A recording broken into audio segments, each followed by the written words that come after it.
Hey strangers, we're off for the Memorial Day holiday, but we didn't want to play a rerun. Instead, we're going to delight your ear holes with the dulcet tones and brilliant storytelling of Amber Hunt's Crimes of the Centuries. If you've never listened to Crimes of the Centuries, you're in for a serious treat. Each week, award-winning reporter Amber Hunt takes a deep dive into one of history's biggest crimes, telling forgotten true crime tales that you may not have heard before. This episode we're sharing today, Chasing a Ghost, tells the story of the murder of a small-town Pennsylvania police chief, which seemed like an open and shut case when it happened in December of 1980. After all, whoever shot Gregory Adams appeared to have left a driver's license at the scene of the crime. But investigators soon learned that the case would prove more challenging than expected, with a criminal who seemed to vanish into thin air for decades. We'll be back next week with an all-new Strange and Unexplained episode, so in the meantime, check out Crimes of the Centuries wherever you get your podcasts.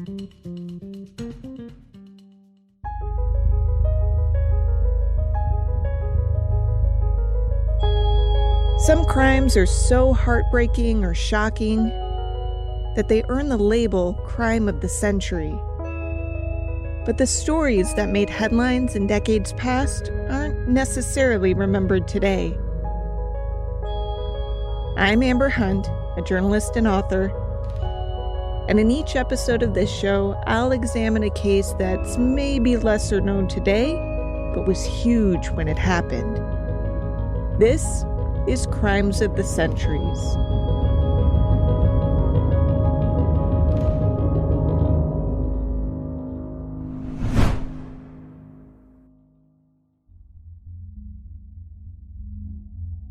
No one had noticed the small-framed woman digging a hole in the backyard of her Massachusetts home night after night for almost a week. She made a point to do the work after the sun had set so her neighbors wouldn't see her, wouldn't ask questions. It was slow work at first, digging through the first layers of earth because it was winter and the ground was frozen. But once her shovel got a little deeper, the digging got easier, and after a few days, she had dug a hole that was 4 feet long and 4 feet deep. The hardest part was over, but the woman wasn't done. Next, she had to drag the body to the hole, which wasn't easy either. And she was in her 60s, a grandmother, and corpses aren't easy to move. There's a reason they're called dead weight. She moved it the way one might haul a heavy load of autumn leaves to the curb, by piling it atop a sheet of plastic to glide across the lawn. The method worked, and after she heaved the corpse into the hole, she added some finishing touches to the days-long effort. She dumped a bag of lime on top of the body, and then some topsoil. Later, she would top the area off with a bench, and no one would be the wiser. When the body was eventually uncovered in 2018, police would finally have the answer to a nearly 40-year-old mystery that had started nearly 600 miles away in Pennsylvania, one that involved an organized crime ring, a murdered police chief, and a man on the FBI's most wanted list who proved so elusive that he'd earned himself the nickname The Ghost.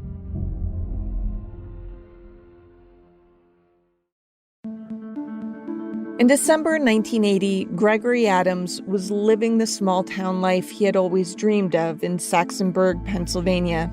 The 31-year-old had grown up just 12 miles away in Natrona Heights, which was still small by most standards, but was pretty big when compared to Saxonburg at the time. Saxonburg had a population of about 1,200. Natrona Heights was home to about 10 times as many people. Greg Adams had been one of 5 children, the youngest and the only boy, born to Ben and Angela Adams. His dad's side of the family was what author Maureen Boyle called lace curtain Irish, which just means they had money and were from Ireland. After migrating to America, Greg's paternal grandfather took up farming and eventually owned Allegheny County acreage situated on a hillside overlooking the Allegheny River. On Greg's mom's side, the family hailed from Italy. Angela's father had immigrated in the 1890s and got his first work in the U.S. as a so-called fire boss in Kentucky. You maybe have heard of canaries in the mines or birds brought by miners into the mines, and if the birds dropped dead, that let the miners know that the air wasn't safe. That wasn't a widespread thing until the early 20th century, so prior to that, a fire boss performed the duty, though he tried to detect gas and poisons in the air without dropping dead. He also did a visual inspection to look for explosives that might hurt the miners too. Later, Greg's maternal grandfather also worked on a farm in South Buffalo Township. Greg Adams could have followed in his grandfather's footsteps and become a farmer, but he envisioned bigger things for himself. After graduating high school in 1967, he left home to get his bachelor's degree from Wisconsin State University. He graduated with a degree in political science in 1971, then worked briefly at the University of Pittsburgh while trying to nail down his next steps. In a development that surprised several in his family, that next step took him to Washington, D.C., where he enrolled in the police academy and began working in law enforcement. One day in the early 1970s, he happened to sit on a bus next to a friendly woman named Mary Ann. Mary Ann had grown up pretty close to Greg's childhood home. She was about 25 miles away in a place called McKeesport, and this opened the door for a friendly chat on the hours-long bus ride. That meet-cute eventually led to marriage, but not in D.C. The brief stint Greg had worked in the nation's capital had soured him on big city law enforcement, so when he saw an opening in Saxonburg, Pennsylvania, he jumped at it even though the pay was a fraction of what he'd been earning in D.C. Greg Adams moved to Saxonburg in 1974. If you somehow don't know, that's Robert Stack's voice. This case was featured on an episode of Unsolved Mysteries. After 2 years in the Washington, D.C. police force, Adams appreciated the town's relative peace and quiet. 2 years after starting the job, Greg and Mary Ann got married. Soon after, they had their first son, Benjamin. By the time their second boy, named after his dad as a junior, was born in 1980, Greg had already risen the ranks to become Saxonburg's chief of police. In fairness, that sounds more impressive than it actually is because the force was so incredibly small that pickings were rather slim. If you were pulled over for speeding by a full-time Saxonburg cop, you had a 50% chance that the police chief was the one about to write you up. It was a sleepy town, but that didn't mean Adams led a sleepy life. In addition to his chief and new dad duties, he also taught at a regional police academy, which is part of the reason it's so baffling that such mystery surrounds the last traffic stop Adams ever made. The date was December 4th, 1980. We're not totally clear what had happened because, against what Adams himself taught students to do, he didn't alert anyone back at the station that he was about to pull someone over, nor was he wearing a bulletproof vest, as he insisted his students should. Gordon Mainhart of the Saxonburg PD talking to Unsolved Mysteries. Witnesses tell us the last they saw Greg was on Water Street, heading towards the intersection of Butler Street, when they, as well as Greg, observed a white Mercury Cougar not stop for a posted stop sign. This caught Greg's attention. Immediately, he pulled a U-turn on Water Street and proceeded after the white Cougar. Greg must have lost sight of the car for a split second, but then he spotted it again in a parking lot for a feed store called Agway. Adams apparently drove toward the car, stopping in front of it, which again wasn't the way he taught students how to conduct traffic stops. Most police officers are trained to approach a traffic stop from the rear. Greg didn't have that kind of an ability on this stop because of the positioning of the cars. He had to approach that vehicle from the front. He was naturally in a bad position. No one saw what happened next, but a teen homesick from school told his mom around 3 p.m. that he heard a boom, followed by a faint cry for help. At first, the teen's mom didn't believe him. "Quit fooling around," she scolded. But the son insisted he was telling the truth, so the woman, Midge Freeling, looked out a window, noticed a man's crumpled form on the ground, and heard him weakly call out, "Help me," again. While her son called the police, the woman ran to find Adams, a man with whom she was on a first-name basis because everyone in Saxonburg knew everyone else, bleeding profusely on the ground. "It's bad," he told her. She tried to insist he would be okay, but Adams instinctively knew that wasn't the case. He mentioned his wife and 2 sons and said he wouldn't be there for them. Midge speaking. And he said, "I've been shot. Help me." And I said, "Who did this to you?" And he said he didn't know. So then I just happened to look up our driveway and I saw a white car pull away. I didn't see the man that was driving it. I just saw a figure. Even though this white car seemed insignificant at the time, it lodged into her memory. Meanwhile, medics arrived. And I said, "You'll be okay, you'll be fine." And he said, "No, I think you better pray for me." He said, "I don't think I'm going to be." And I think that he knew he was dying. Adams was in awful shape. His face had been beaten so badly it was already swollen. Even people who had known him for years had to look twice to recognize him. First responders did everything they could, and in record time. They rushed Adams through the snow-covered streets to the hospital in nearby Butler. Driving normally, the trip would usually take about 30 minutes. The ambulance made it in 7. They kept pressure on the 3 bullet wounds they found on his body. They kept him talking in hopes of keeping him alert. None of it worked. Greg Adams was pronounced dead. His was only the second murder in Saxonburg's history. The bits of info he had given with his last breaths were hardly enough to find his killer. What police had gleaned from those statements was that Adams had pulled over a car with a Massachusetts license plate. A man he had never seen had been behind the wheel, and that man stole his gun and shot him. The crime scene yielded much more, though. For starters, there were blood trails and footprints in the snow that indicated Adams had fought hard to save himself. This was not a quick ambush. The fight traveled from the parking lot to farther behind the building. In 1980, blood analysis was still primitive compared to what's possible today, but investigators still filled containers with blood-soaked snow. Testing showed that there were 2 types of blood present, one type matching Adams and another that didn't. The second blood type, which was type O blood, was presumed to be the killer's. It was crucial to the investigation because we knew that Chief Adams had hurt him. That's Chris Burke-Bickler, retired Pennsylvania State Police Corporal. Based on the amount of blood found, police believed Adams must have gotten a shot off in the struggle. Investigators began calling around to area hospitals to ask if any gunshot victims had shown up for treatment. None had. But that blood wasn't all the crime scene had to offer. In the snow, near the signs of struggle, detectives found a driver's license. It had been issued in New Jersey to a man named Stanley Portis. Investigators couldn't believe their luck. It seemed that Adams had stopped a guy, asked for his license, and must have had it in his hand before the killer attacked. But it looked like Adams gave such a fight that he rattled the killer, who fled without retrieving his license. And how open and shut could a case get?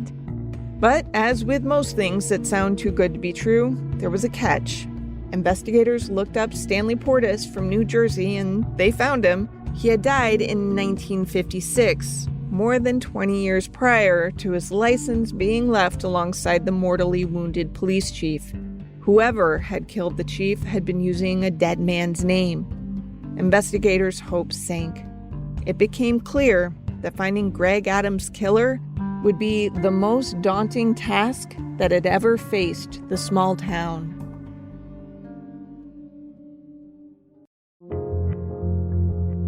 To figure out who might have been using the alias Stanley Portis, police first decided to try to figure out who Portis was before his death in 1956.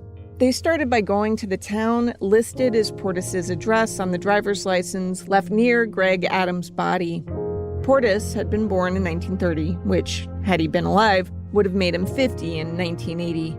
The address listed for him was 41 South Main Street in a New Jersey town called Phillipsburg. Saxonburg police, aided by Pennsylvania state troopers as well as FBI agents, reached out to Phillipsburg's police chief, who began poring through arrest and complaint records. Nothing came up for anyone called Stanley Portis.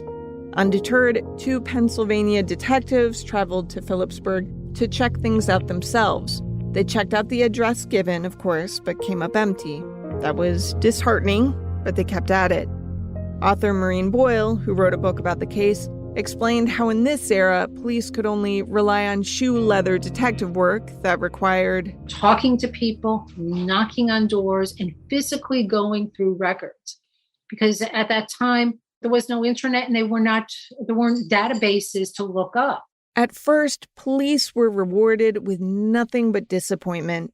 The man claiming to be Stanley Portis wasn't registered to vote, wasn't paying local taxes, owned no local property, had no utilities listed in his name. He did obviously have a New Jersey driver's license issued, and through that, they found a record pointing to Portis having initially given a different address than the one listed on the license they found.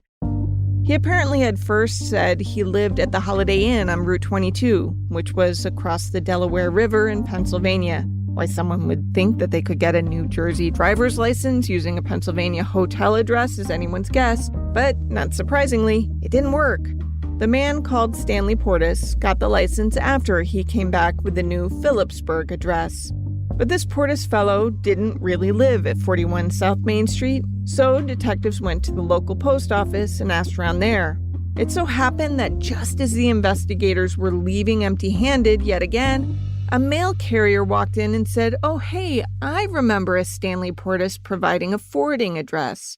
The worker did a little digging and found a forwarding address sticker that sent mail directed to Portis on Main Street to another address. Soon, police were interviewing the woman who lived alone at that second address. She at first denied knowing anyone named Portis and said she had no idea why he would have given her Addie as his forwarding local. But after sending the cops away with nothing, her conscience caught up with her. She called back later that night and said, "Actually, I do know a little something something." She'd met the guy earlier in the year, during springtime. She'd been getting drinks at a place called the Peak Inn, and he was a fellow customer there, always with a buddy. Soon, they were all drinking together. But the woman noticed a few peculiarities that stood out to her. Like one time the men mentioned that they were staying at the Holiday Inn, yet after a few more drinks, they invited her to their hotel room, which wasn't at the Holiday Inn at all. It was at the Howard Johnson's. She wondered why the sober versions of the men were more protective of where they were crashing. She had also once noticed a receipt for a Howard Johnson's room in another city. It just all seemed odd. These two men coming and going on no predictable schedule, living out of hotel rooms. And then a few months after they had initially met, Stanley asked her for a favor. He said he needed a forwarding address in town. He'd pay her $50 for her trouble. The woman agreed.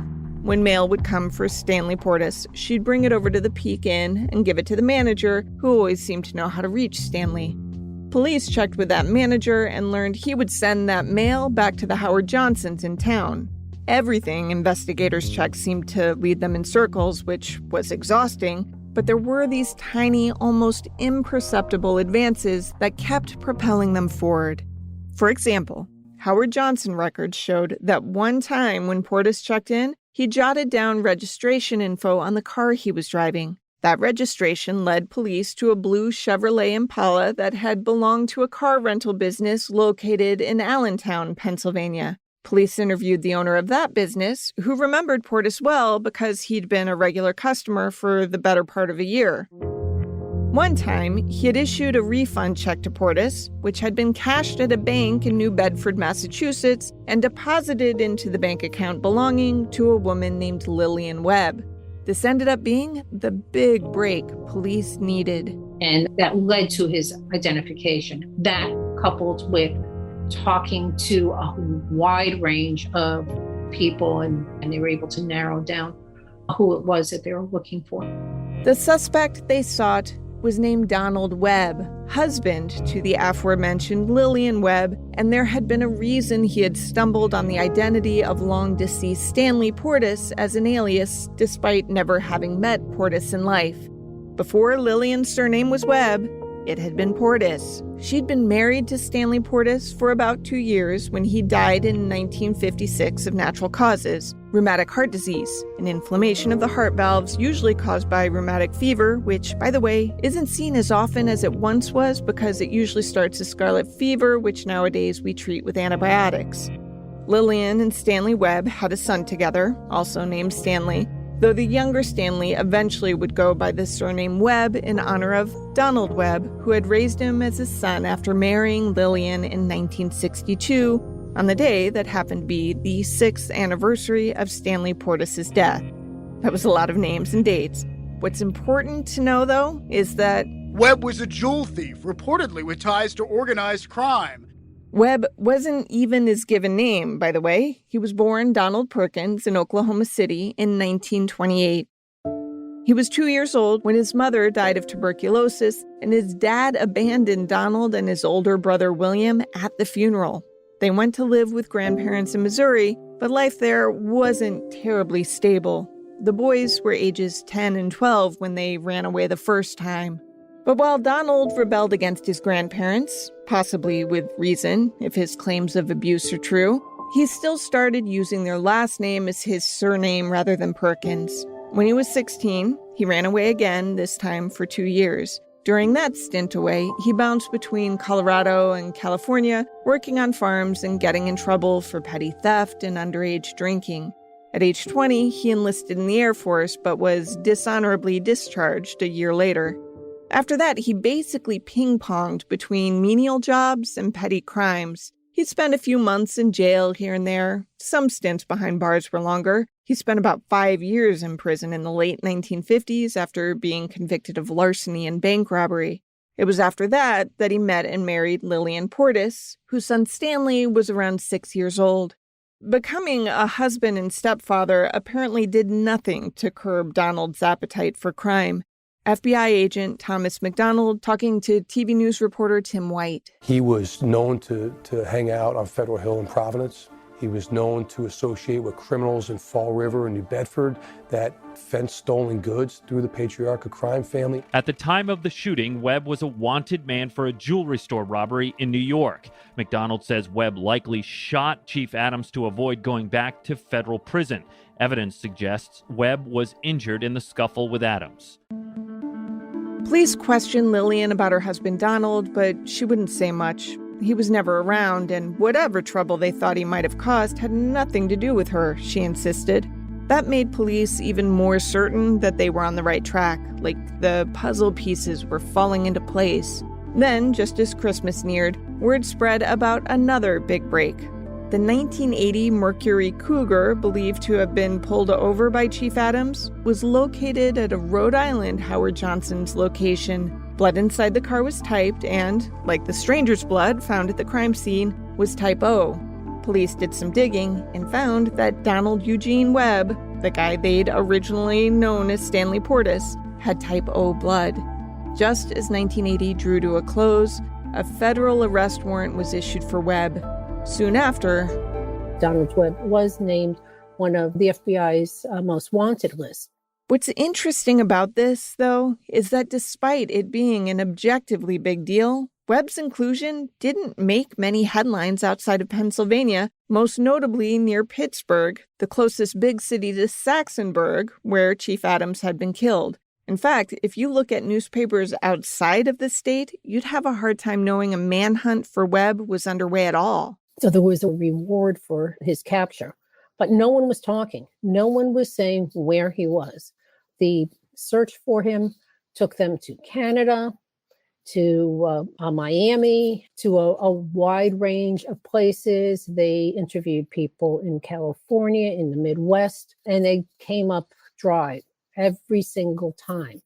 McDonald said that at this point, the most law enforcement had been able to glean about Webb was that he made it back to New England. He made it back to Rhode Island. Now we need to know who knows what happened. Investigators were sure that Webb's wife, Lillian, was the answer. But Lillian wasn't talking. What's amazing about this story is that it was never a whodunit. Sure, the first name floated as the killer, Stanley Portis, as ID'd by the driver's license left near Chief Adams' mortally wounded body, was inaccurate, but it was a solid lead that, once understood, pointed directly at the man who would quickly become the case's prime suspect, Donald Webb. Mina Adams was shot December 4th. By December 31st, Webb was wanted in his murder. It wasn't a long, drawn-out investigation on that front, and yet the case would drag on and on and on far longer than anyone in Saxonburg, Pennsylvania could ever have predicted.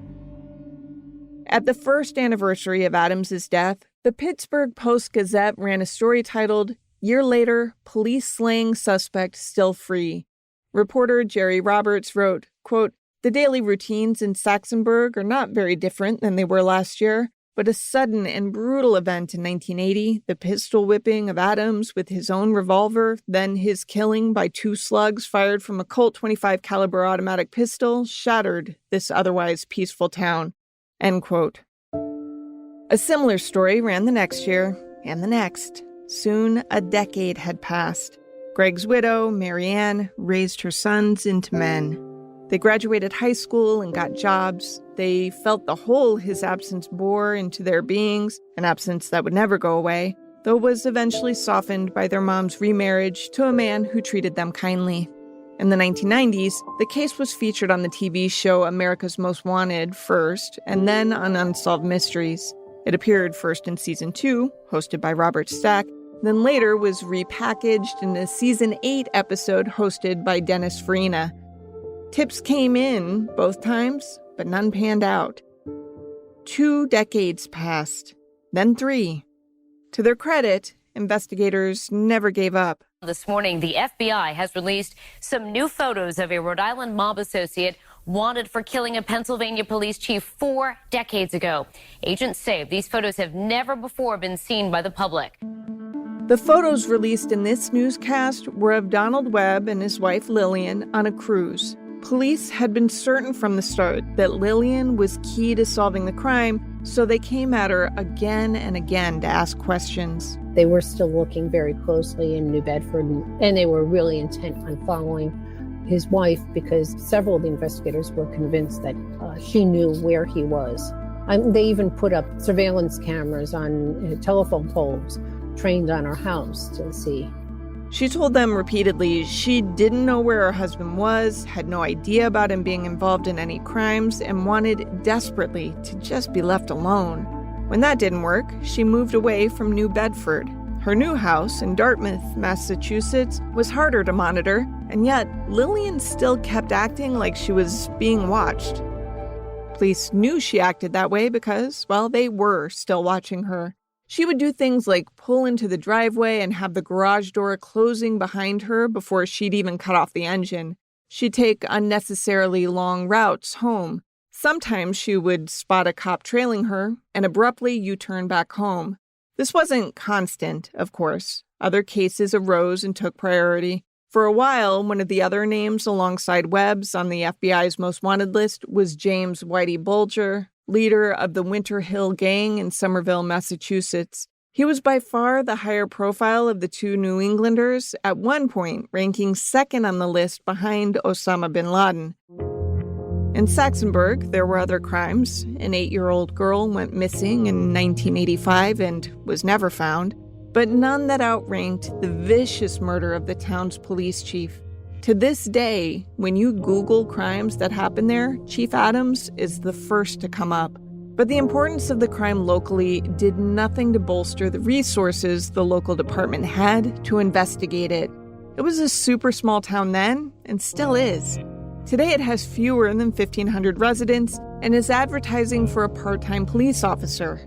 By the way, its website features a photo of a metal plaque honoring Chief Adams. Mary Ann, the chief's widow, stayed in Saxonburg a few years, but eventually moved to a nearby town. In 1989, she remarried, but with every one of her son's milestones, she was reminded that something was missing. The pain softened, but never left. When investigators would circle back to focus on the case, they would try to appeal to Lillian Webb's empathy.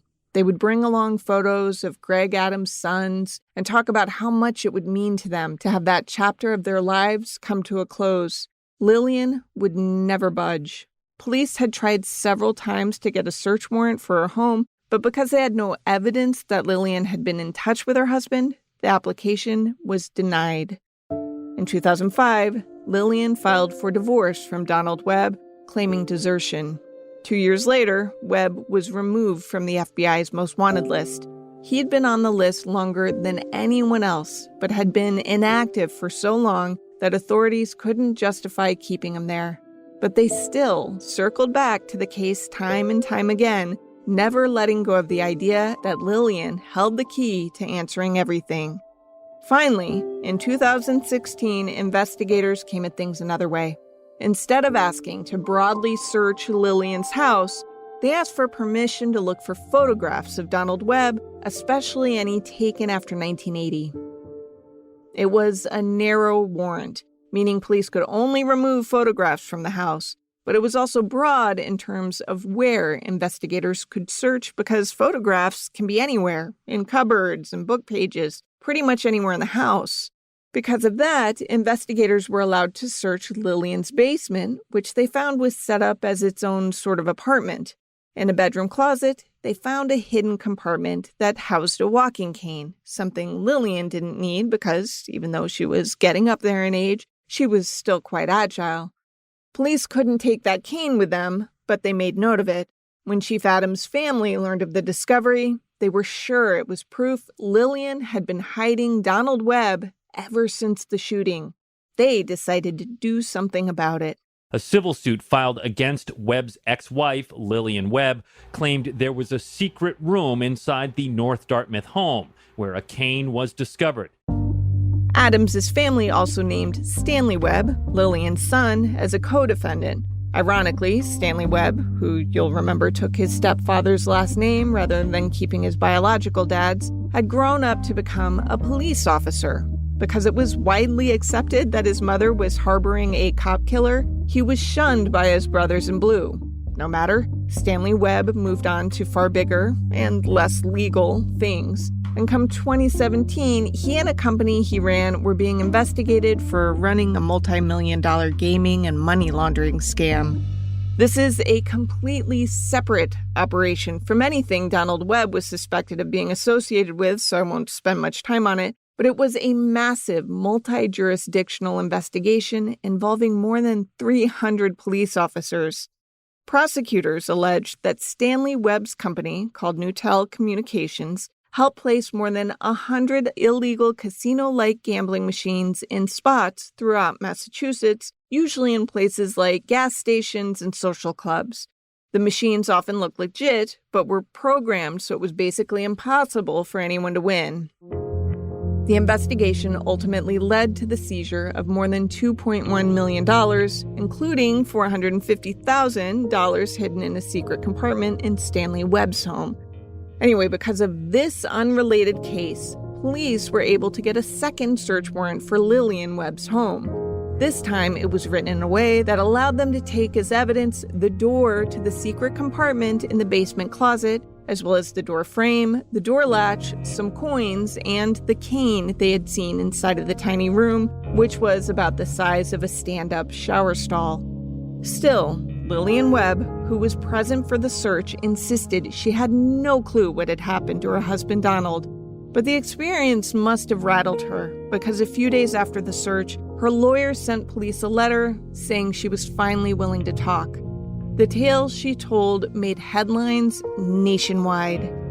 First at 6, the Target 12 investigators have more on today's stunning developments in a long-running mystery. The FBI confirms they have recovered the remains of a man they've been looking for nearly 4 decades. New England mob associate Donald Eugene Webb was discovered buried behind a North Dartmouth home. He was the prime suspect in the 1980 shooting death of a police chief.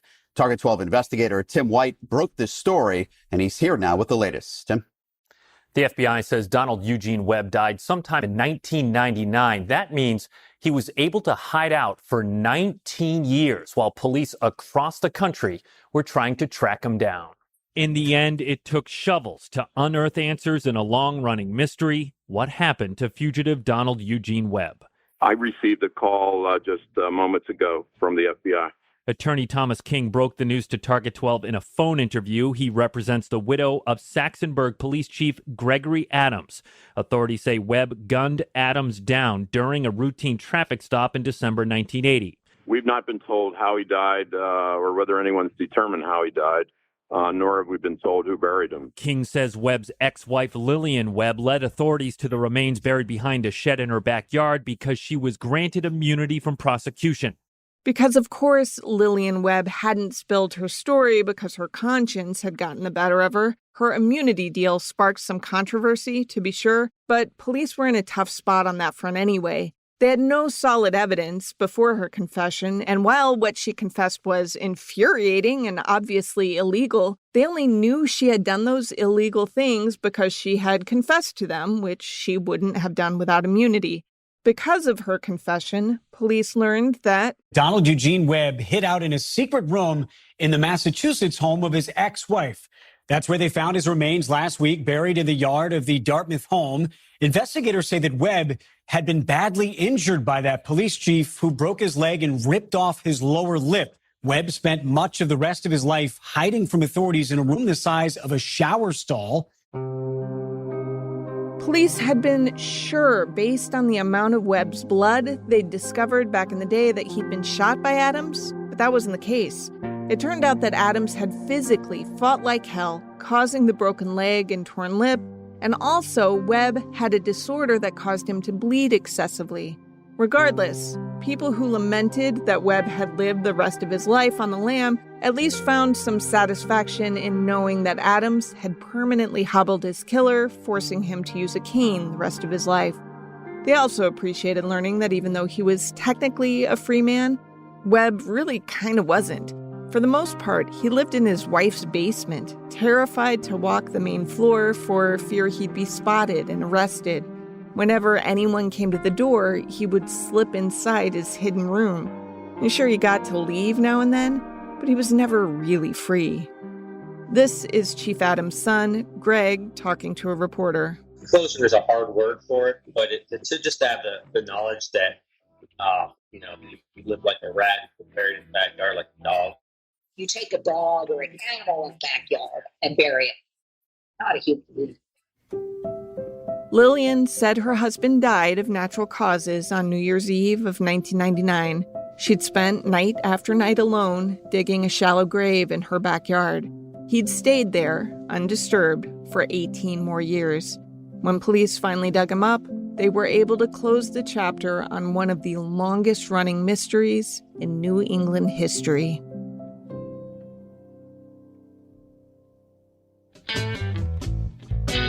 To research this case, I read Maureen Boyle's book, The Ghost, The Murder of Police Chief Greg Adams and the Hunt for His Killer, read contemporary news coverage, and watched a bunch of TV newscasts related to the case, especially related to the discovery of Webb's remains in 2017.